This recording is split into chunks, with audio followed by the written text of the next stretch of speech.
بصوا يا حبايب قلبي، خلصنا الشكل النهائي بتاع الاكل بتاعنا يا حبايب قلبي على الطبق ديك اهو. وعشته صلصه كده، دهنته صلصه حطيته في الفرن وعملت صوابع. بصوا جلاش العسل الصوابع ده، بس مش عارفه اقطعه الا ما يبرد شويه. وسلقنا لحمتنا اهي، ومحشي الكرنب اهو اهو. محشي الكرنب استوى اهو. شوربه لسان عصفور اهي، وشيبسي.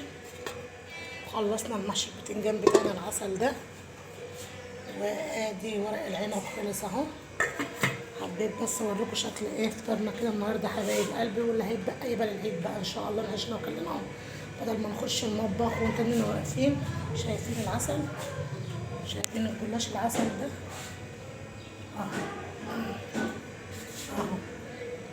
اتمنى حبايب قلبي ان الفيديو يكون عجبكم بقى، وبالله عليكم اعملوا لايك كده واشتراك في القناه عشان يوصلكم كل جديد. فعلوا زر الجرس يوصل لكل جديد يا حبايب قلبي. ربنا يا رب يبارك لي فيكم كل سنه وانتم بالف صحه وخير وسلامه يا حبايبي. اشوفكم بخير في فيديو جديد ان شاء الله. السلام عليكم ورحمه الله وبركاته.